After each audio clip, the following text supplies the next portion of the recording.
आज का जो हमारा लेक्चर न्यूक्लियर रेडिएशन डिटेक्टर्स का 16th लेक्चर है और सेमीकंडक्टर रेडिएशन डिटेक्टर्स के 4th पार्ट को आज हम करेंगे, जिसमें आज जो डिटेक्टर हम कंसिडर करेंगे वो है सरफेस बैरियर सिलिकॉन डिटेक्टर। ये जो डिटेक्टर्स हैं सरफेस बैरियर डिटेक्टर, इसको हम एसएसबी के नाम से भी जानते हैं। ये सबसे शुरुआती दौर के भी डिटेक्टर्स हैं और आज भी इनकी जो उपयोगिता है वो इतनी है कि मोस्ट ऑफ द डिवाइसेस में इनको as detector, semiconductor detectors, surface barrier detectors को काम में लिया जाता है। प्राइमरीली इनका जो यूज़ है वो चार्ज पार्टिकल डिटेक्शन के लिए है। वर्किंग करीब डिफ्यूजन जंक्शन डिटेक्टर की तरह ही होती है, एक्सेप्ट ये कि इसका जो कंस्ट्रक्शन है उसके अंदर एक मामूली बदलाव है जो कि इसको ख़ास बनाता है। इसमें भी विड्थ ऑफ डिफ्लीशन लेयर जो है वो under root of V by N से ही रहती है, जिसमें square root of the applied junction voltage और एन जो है वो कंसंट्रेशन है। अगेन द फील्ड्स इसमें भी इतनी ही प्रोड्यूस कर सकते हैं, लेकिन उसके अंदर एक जो एडवांटेज हमारे डिसएडवांटेज था जंक्शन डिटेक्टर्स में, उसका ये था कि जो एन लेयर है वो थिक होती है और उसकी वजह से एनर्जी का लॉस होता है, जिसको हम विंडो लॉस भी कहते हैं कि जब वो गुज़र रहा है तो उसके अंदर ही कुछ चार्जेस जो हैं वो लॉस हो जाता है पार्टिकल्स का। तो इस क्राइटेरिया को फुलफ़िल करने के लिए, जिससे कि वो हमारी जो डिसएडवांटेज है वो एडवांटेजेस हो जाए और हमारे मिनिमम एनर्जी लॉस हो, इस क्राइटेरिया का फुलफ़िल करने के लिए हमें विंडो को, जहाँ से एंट्री होती है आयनाइजिंग रेडिएशन की, उसको हमें अल्ट्रा थिन बनाना होता है। तो डिप्लीशन लेयर में जाए उससे पहले उसको थिन बनाने के लिए इसके केस में एक स्मॉल मॉडिफिकेशन होता है। उसको स्टार्ट करने के लिए एक बहुत ही थिन पी टाइप की लेयर यूज़ की जाती है और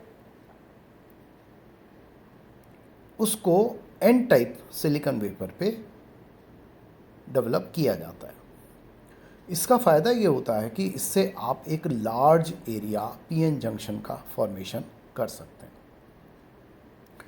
तो स्टडी स्टार्ट कैसे करते हैं कि इसके अंदर एक एन टाइप सिलिकॉन लेयर लेते हैं वेफर और उसको बफिंग करके एचिंग करते हैं एसिड गिरा के।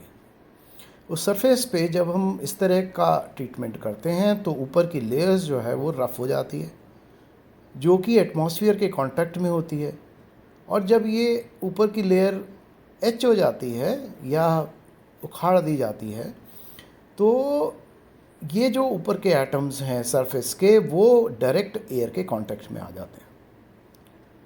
इस कांटेक्ट में आने की वजह से ऑक्साइड की एक लेयर फॉर्म होती है, या ये कहें कि एक ऑक्सीडेशन प्रोसेस उसमें इन्वॉल्व हो जाता है। क्योंकि बाकी जो क्रिस्टल है वो एन टाइप है, तो उसके रेस्पेक्ट में जो ऑक्साइड की लेयर है वो एक पॉजिटिव चार्ज की तरह, या हम ये कहें कि एक पी टाइप मटेरियल की तरह बिहेव करती है। लेकिन क्योंकि a few atoms he remove होते हैं ऊपर से एचिंग में, देयरफॉर इससे हम एक बहुत ही fine thin layer of P type can be made. तो इस केस में जो डिटेक्टर है वो एक पीएन जंक्शन की तरह डिटेक्ट करेगा, just like the diffusion junction case. बाहर के लिए इलेक्ट्रिकल कॉन्टैक्ट्स बनाने के लिए इसके अंदर जो फ्रंट है, जिसमें आपके जो पी टाइप लेयर फॉर्म हुई है उसके अंदर, क्योंकि बाहर जो चार्ज है वो बहुत ही कम है, तो उसके लिए गोल्ड को काम में लिया जाता है, which is the best known conductor. और जो बैक सरफेस है जिसमें एन टाइप हम लेके चले थे सिलिकॉन में, उसके अंदर एल्युमिनियम की कॉन्टैक्टर। इस स्कीमेटिक को देखें ध्यान से। इसके अंदर सबसे ऊपर जो है वो एक ऑक्साइड की लेयर है और उसके बाद में एक गोल्ड की लेयर। तो इस पूरा जो क्रिस्टल है उसको ध्यान से देखेंगे तो ये पाएंगे कि इसके जो क्रॉस से भी शो कर रखा है, क्रॉसेस लगा के, उसके अंदर एक ऑक्साइड की लेयर है और इमीडिएटली आप उसके ऑक्साइड की लेयर के बाद जो रीजन है वो एक बहुत ही ultra thin region, depletion region का फॉर्म होगा लेयर। ऊपर गोल्ड की इलेक्ट्रोड है और आयनाइजिंग पार्टिकल जो है वो एंटर करेगा फ्रॉम दी पी साइड और उसके बाद वो यहाँ पे बैक में जैसे करें तो उसके साथ एक सर्किटरी यूज़ हुई है जिसके अंदर ऑप एम्प है, एक कैपेसिटर है और एक रेजिस्टर्स है और एक पॉजिटिव वोल्टेज लगा हुआ है। जो ऊपर वाली इलेक्ट्रोड है उसको नेगेटिव पोटेंशियल भी दे सकते हैं और इसको ग्राउंड भी कर सकते हैं, because with respect to positive voltage the ground will act as a negative potential.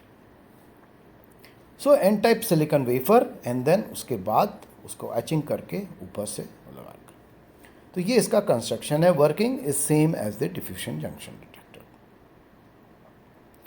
ना इसका एडवांटेज क्या हुआ, इस प्रोसेस को करने से इसकी स्टेबिलिटी बहुत इम्प्रूव हो गई, क्योंकि ऑक्साइड की लेयर एक मजबूती से ऊपर की तरफ कोटिंग करती है जो कि प्रिवेंट करती है किसी भी और के एटम्स को, फॉरेन एटम्स को उसको इंटरेक्ट करने के लिए।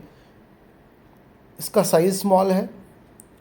अब क्योंकि लेयर कम कर दी गई तो विंडो एब्जॉर्प्शन बहुत कम हो जाता है। और दूसरा ये है कि लास्ट इसका जो पल्स हाइट वर्सेस एनर्जी का कर्व है वो एक लीनियर रेस्पॉन्स होता है, means it can behave as a linear detector. इससे हमारे जो काम करना रीजन में है, क्योंकि स्लोप अगर कांस्टेंट इसका रहेगा तो इसके लिए लीनियर वेरिएशन में हमारे को बिहेवियर पता करना किसी भी रेंज में वो इजी होता है। डिसएडवांटेज क्या है, इसके अंदर एक ही जो डिसएडवांटेज है वो ये है कि इसका एनर्जी रेजोल्यूशन, क्योंकि पीएन जंक्शन से फॉर्म होता है जिसकी लिमिटेशंस हैं अपनी, तो एनर्जी रेजोल्यूशन जो है वो बहुत अच्छा नहीं होता है। और इसका मेन जो कारण है वो है इलेक्ट्रिकल नॉइज़। इसके अंदर जॉनसन नॉइज़ हो सकती है जो कि थर्मल फ्लक्चुएशन से जनरेट होती है, और सेकंड जो है वो फला भी रिवर्स लीकेज करंट है, ये भी फ्लक्चुएशंस हैं जो कि जो चार्जेस हैं जो बाद बचे हुए हैं P type N type layer के ऊपर, उनके कारण हो सकता है कि उसके अंदर एक स्मॉल हाई फील्ड्स पे एक लीकेज करंट डेवलप हो जाए। तो ये एक फ्लक्चुएशन है जो कि हरदम रहेगा, जब भी हम अपने स्टैटिस्टिकल मैकेनिक्स में भी पढ़ा है। और सेकंड वाला भी सरफेस का लीकेज करंट है जो भी फ्लक्चुएशंस की वजह से आता है। तो there are 3 type of fluctuations, और ये थर्मल फ्लक्चुएशन जो टर्म्स ऑफ नॉइज़ देता है। तो ये इसके एडवांटेज एंड डिसएडवांटेज है। सो एक अब हमारा सेमीकंडक्टर डिटेक्टर जो है वो आखिरी इसके अंदर बचा है, विच इज़ द जेली